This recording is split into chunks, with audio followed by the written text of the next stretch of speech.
안녕하세요. 결혼을 앞두고 있던 20대 후반의 여자입니다. 하마터면 사기 결혼 당할 뻔했어요.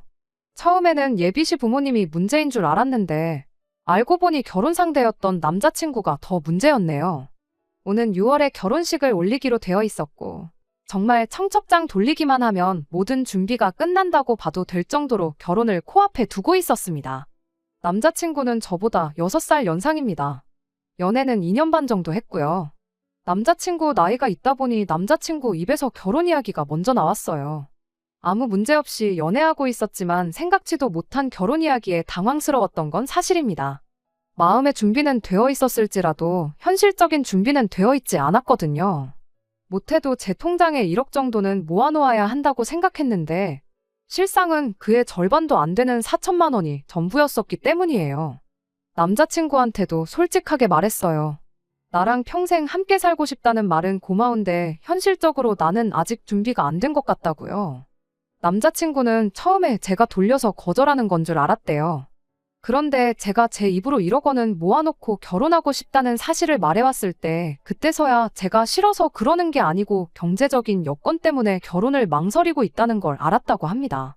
남자친구가 1억 모으기가 말처럼 쉬운 줄 아냐면서 저보고 얼마나 모아놓았느냐고 묻더라고요.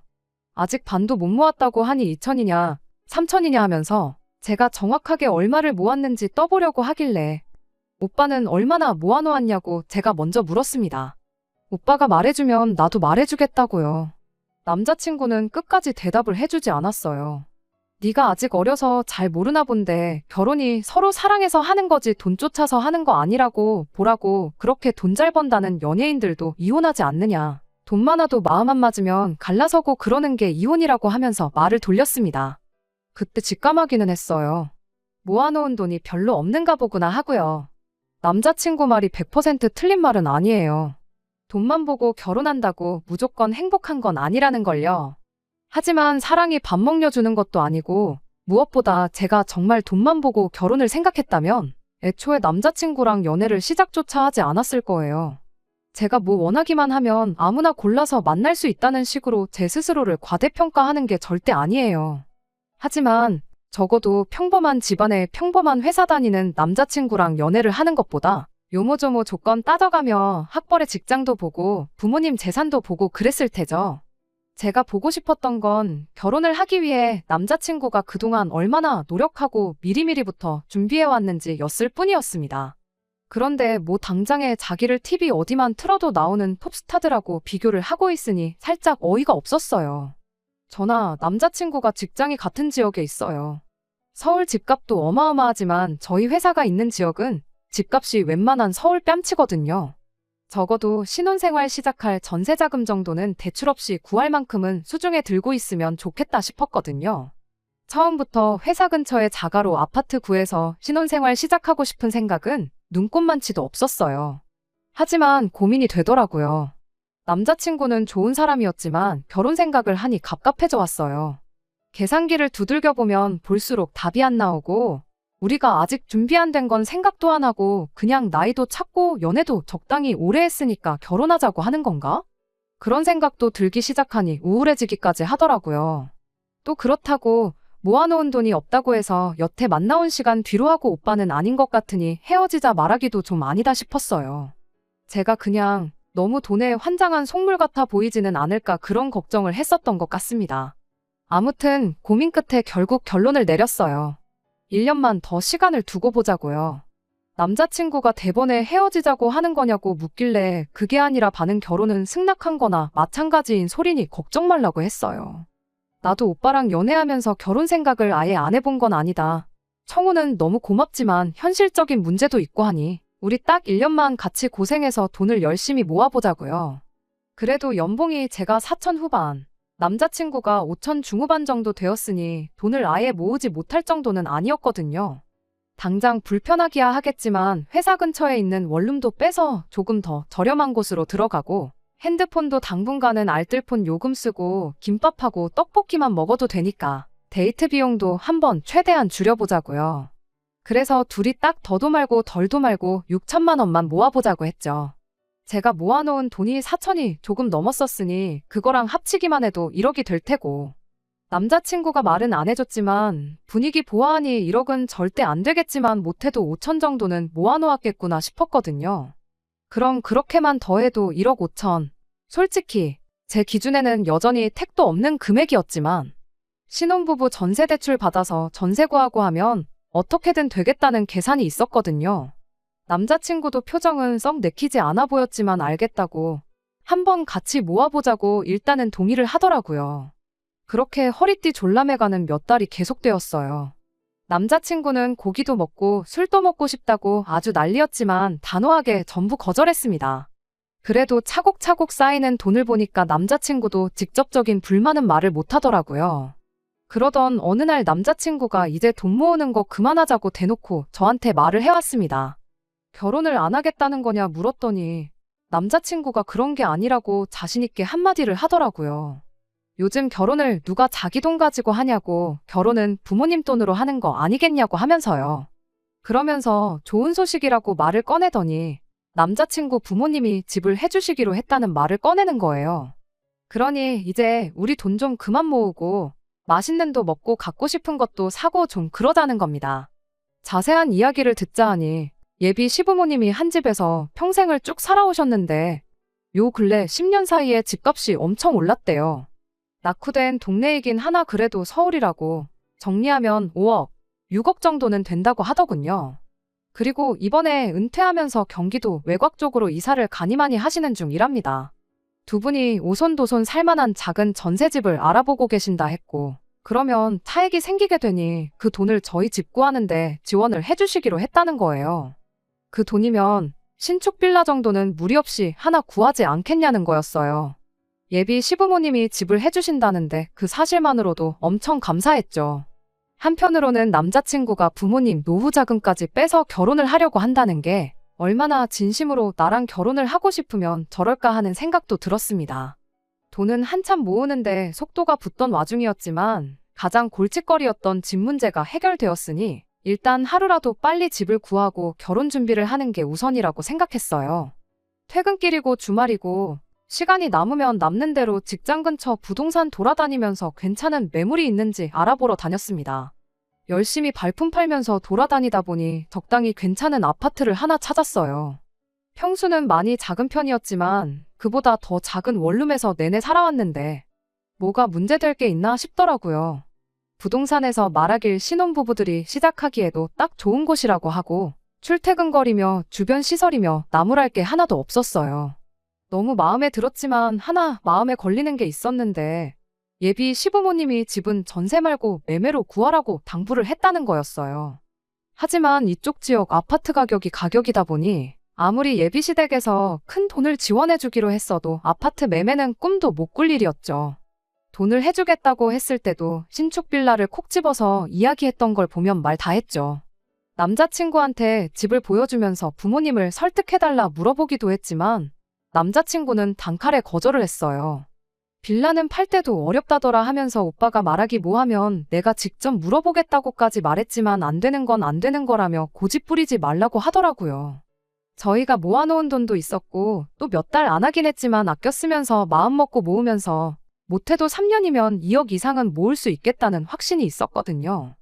그러니 대출 끼고 조금 무리하면 아파트를 구해도 충분히 구할 수 있다 생각했는데 뭐 어쩌겠어요.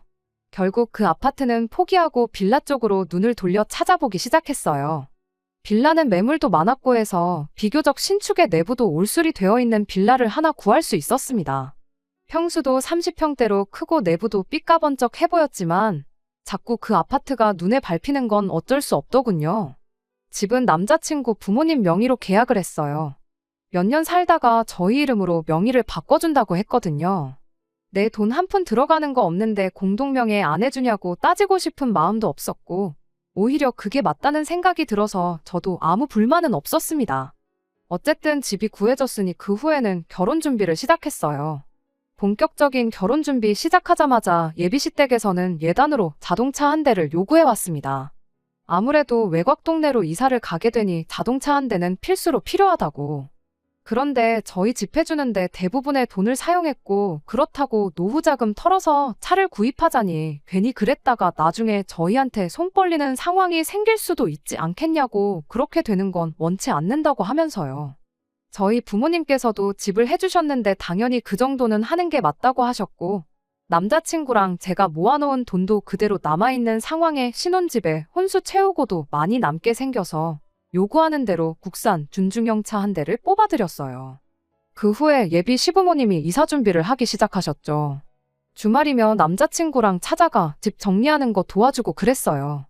이사 당일날은 저희가 휴가를 내서라도 짐 푸는 거 도와드리겠다고 했는데 요즘 업체에 맡기면 정리까지 다 해주고 간다고 필요 없다고 하길래 알겠다 했습니다.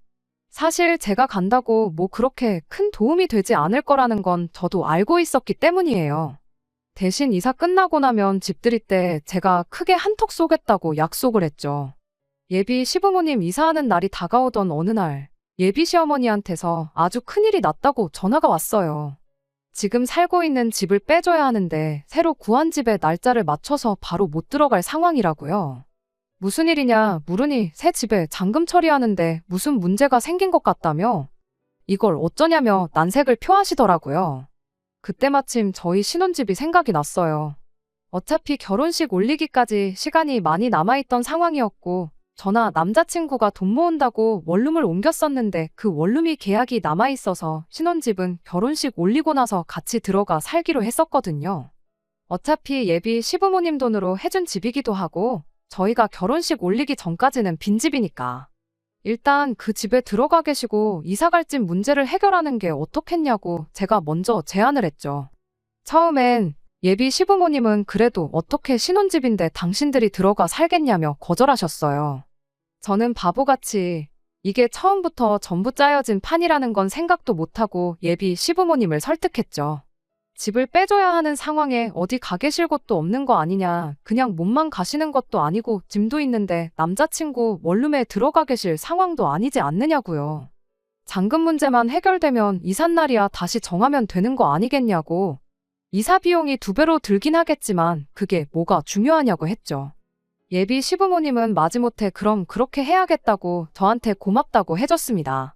이제와 생각해보면 제가 먼저 신혼집 이야기를 꺼내지 않았다면 예비시댁이 되었든 남자친구가 되었든 일단 당분간 신혼집에 가 있는 걸로 하자고 했을 거예요. 이미 다 짜여진 판이었고 외통수나 마찬가지인 상황에 그 계략에 보기 좋게 당해버린 거예요. 그렇게 예비 시부모님이 신혼집에 이삿짐을 옮겨놓고 며칠이 지나서 다시 저에게 연락이 왔어요. 아무래도 사기를 당한 것 같다며 이거 계약금만 날리게 생겼다고 앓는 소리를 하더라고요. 그때는 저도 붕괴해서 뭐 그런 사기꾼들이 다 있냐고 제가 힘 닿는 데까지 도와드리겠다고 했죠. 예비 시부모님도 경찰에 아는 사람도 있고 하니 일단 이 집에서 지내면서 알아봐야겠다고. 신혼집인데 먼저 짐 풀어서 미안하다고 하시는데 저는 또 속도 없이 괜찮다고 대답을 했네요. 아무튼 그렇게 예비 시부모님이 신혼집에 당신들 짐을 풀게 되었습니다. 그런데 그때로부터 한 달 정도 지났을 때부터 무언가 이상하다는 생각을 받았어요. 언제부터인가 예비 시부모님하고 통화를 할 때면 뭐 알아보고 있다고만 하지 진행 과정이 어떻게 된다는지 자세한 건 하나도 모르고 계시더라고요. 그 알고 지낸다는 경찰분이 해결사니까 그분이 알아서 해주실 거다 하면서 너무 마음 놓고 지내고 있는데 계약금이라고 해도 한 푼 두 푼이 아닌데 그 어떤 걱정거리 하나 없어 보이는 게 의아했습니다. 그 뒤로부터 저는 매 주말마다 상황이 어떻게 되고 있냐고 물어봤지만 역시나 돌아오는 대답은 그 경찰분이 알아보고 있다더라. 진척이 있으면 먼저 연락을 주지 않겠냐. 힘들게 일하는 사람 보채봤자 반발심만 사지. 이럴 때는 그냥 조용히 기다리고만 있는 게 맞는 거라면서요. 신혼집에 들어갈 저희 가정가구도 알아보고 해야 할 텐데 결혼식 날짜가 다가오면 다가올수록 속이 타는 건 저 혼자뿐이지 큰 돈을 사기당했다는 예비 시부모님도 신혼집에 저랑 같이 살림 차릴 남자친구도 그 누구도 급해 보이는 게 없었습니다. 혼자 마음 따라봤자 해결될 게 없으니 어떻게 저라도 나서서 해결을 봐야지 싶어서 아예 제가 신혼집으로 찾아갔어요. 예비 시부모님이 들어가 살기 시작한 이후로 한 번도 다녀가지 않았는데 들어가 보니 아주 제대로 짐을 풀어놓으셨더라고요. 며칠을 지내더라도 냉장고나 TV, 침대같이 생활하는데 꼭 필요한 살림들 가지고는 이런 말 하기 좀 그런데 아주 신발장에 신발부터 찬장에 그릇까지 싹 다 정리를 해놓고 살고 계셨어요. 심지어 소파랑 커피 테이블은 아예 새로 구매를 하셨나 보더라고요. 예고 없는 제 방문에 연락도 없이 무슨 일이냐고 당황하시더라고요.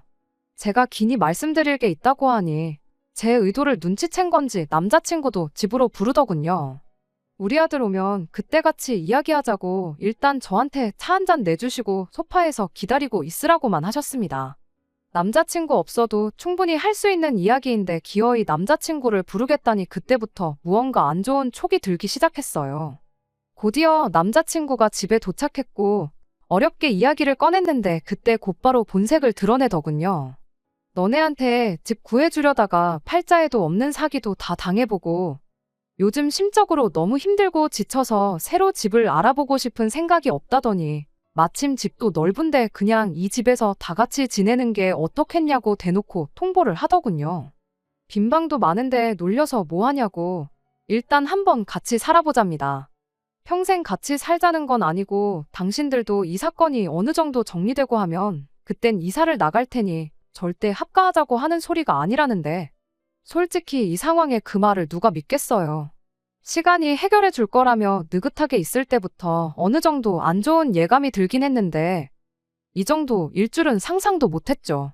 뭐라고 확답은 못 드리고 집에서 나와 근처에 있는 카페로 향했어요. 남자친구랑 단둘이 이야기 좀 나눌 계획이었죠. 그런데 이게 예비 시부모님 두 분의 계획이 아니라 남자친구도 같이 세운 작전이었다는 걸 눈치채게 되었습니다. 대뜸 진명의 이야기부터 꺼내더라고요.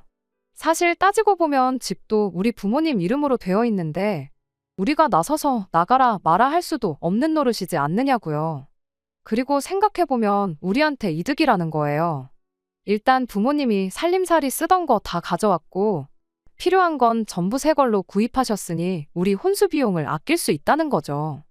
우리 대신 엄마가 집안일도 해주실 테고 나중에 아이까지 생기면 애들도 맡길 수 있는 거 아니냐고. 그냥 우리는 하던 대로 맞벌이 하면서 돈이나 모으고 있으면 되는 거 아니겠냐는 겁니다. 아무리 생각해도 우리가 이득 보는 것밖에 없지 않냐고 저를 살살 꼬드기는데 그때 확신했던 것 같아요. 애초에 처음부터 집 사주는 이야기는 없었고 돈 때문에 제가 결혼을 망설인다니 아예 부모님 합가시켜서 같이 살게 할 생각으로 예비 시어머니는 물론이고 남자친구까지 같이 판을 짜놓았었다는 걸 말이죠. 눈에는 눈, 이에는 이라고 저도 남자친구 한 번 떠봤어요. 안 그래도 집 해주신다고 했을 때부터 차라리 같이 살면 안 되나 그런 생각도 했었다고 말했죠. 남자친구는 제 말을 그대로 믿고는 그 자리에서 바로 자백을 해버리더라고요. 그랬냐고 그럴 줄 알았으면 그냥 처음부터 같이 살자고 말할 걸 그랬다고요. 보통 부모님 모시고 살자고 하면 다들 싫어하니까 괜히 거절당하는 것보다 자연스럽게 합가할 상황을 만드는 게 좋겠다 싶어서 이렇게 연기까지 한 거라고 혼자 신이 나서 떠드는데 그 웃고 있는 면상에 그대로 마시고 있던 아메리카노를 잔째로 뿌려버렸습니다. 드라마에서나 볼 법한 장면을 실제로 봤으니 카페 안에 있던 사람들이 전부 저희를 쳐다보더라고요. 평소였으면 남들 이목이 집중되면 괜히 말도 제대로 못하는 저였는데 그날은 열받아서 그랬나 큰 소리가 절로 나오더라고요. 부모님 모시고 살고 싶으면 평소에나 한 집에 같이 살지 왜 결혼할 때 되니까 모시고 살려고 하느냐고요. 그것도 결혼할 상대방한테 되도 않는 거짓말까지 해가면서요. 평생을 함께 할 사람한테 벌써부터 이렇게 거짓말 하는 사람하고 어떻게 결혼을 하겠냐고. 어차피 니네 부모 집이니까 그 집에서 너 혼자 부모 모시고 오손도손 재미나게 살라고 말하고 자리에서 일어났습니다. 카페에 문을 박차고 나오니 그제서야 사람들 시선이 생각나고 마침 또 카페가 통율이라 계속해서 시선이 느껴지길래 걸음아 나 살려라 하고 저만치 뛰어갔네요. 그 와중에 남자친구가 저를 붙잡겠다고 따라왔어요. 잘 됐구나 싶었죠. 생각해보니 홧김에 파혼하자고는 했는데 정리 안 한 게 생각이 나서 말이에요. 니네 집에서 사기 결혼을 빌미로 뜯어간 내 돈은 이런 단위까지 틀리지 않고 정확하게 계산해서 일주일 내로 내 앞에 가져오라고 했어요. 그렇지 않으면 민사의 형사까지 내가 할 수 있는 모든 방법을 총동원해 콩밥 먹여주겠다고요. 법대로 하겠다고 하니 그제서야 안 따라오고 먼발치서 제가 사라지는 모습만 지켜보고 있더군요. 그리고 그날 저녁에 미안하다는 장문의 카톡과 함께 수십 통의 전화가 걸려왔습니다. 안 받고 무시하고 있다가 마지막으로 다시 한번 경고해 주려고 전화를 받았습니다. 남자친구가 전화로 싹싹 빌더군요. 부모님이랑 같이 사는 건 없던 일로 하겠다고 그냥 우리 처음에 하기로 했던 대로 이번 달부터 다시 1년 동안 돈 모아서 결혼하자고 하더라고요. 그래서 아직도 이해를 못했냐고 부모님 모시고 사는 것 때문에 파혼하는 게 아니라 대놓고 사기 결혼하려던 그 뻔뻔함 때문에 파혼하는 거라고 다시 한번 말해줬죠. 전화 받은 건 사과받겠다고 받은 게 아니라 진짜 일주일을 넘기면 법대로 할 테니 각오하라고 전해주려고 받은 거라고요. 전화 끊으려고 하니 남자친구가 다급하게 전화 끊지 말아보라고 하더니 다시 싹싹 빌더군요. 사실 당장에 3천만 원이 없다고. 시간을 좀 더 주면 안 되겠냐는 겁니다. 애초에 남자친구는 저한테 결혼 이야기 처음 꺼냈을 때부터 모아놓은 돈이 한 푼도 없었던 거예요. 그 말 들으니 진짜로 파혼하길 잘했다는 생각뿐이었습니다. 시간을 더 줄 생각은 없다고 딱 잘라 말해줬죠. 일단 남자친구 집에서 집 해준다고 말하기 전에 둘이서 아껴가며 모은 돈 중 남자친구 몫이 2천만 원 정도 있었다는 건 알고 있었거든요. 그 이후로 얼마나 썼는지는 모르겠지만 일단 그거 전부 다 받고 자동차는 할부 없이 산 거니까 중고차로 팔던지 해서 돈 만들어 오면 되는 거 아니겠냐고 했죠. 어차피 출고된 지 몇 달 되지도 않은 차인데 중고 가격도 잘 쳐주지 않겠냐고 그러니까 큰 걱정 말라고요. 아무튼 확실하게 파혼 이사와 단 하루라도 늦으면 법대로 하겠다던 단호함 덕분인지 정말 일주일 되기 전에 그 돈은 전부 돌려받을 수 있었네요. 결혼 준비하면서 예약해놓은 것들은 그냥 제 돈으로 위약금 물고 다 취소해버렸습니다. 더 스트레스 받고 싶지도 않고 남자친구 목소리 듣고 싶지도 않았고요. 그냥 제가 뭣도 모르고 사람 쉽게 믿었던 비용이라고 생각하기로 했어요. 다른 건 몰라도 제대로 된 인생 교훈은 이렇게 하나 얻어가네요. 끝까지 들어주셔서 감사합니다. 오늘의 사연은 여기까지입니다. 구독과 좋아요, 알람 설정 부탁드리고 더 좋은 사연으로 다시 찾아뵙겠습니다. 감사합니다.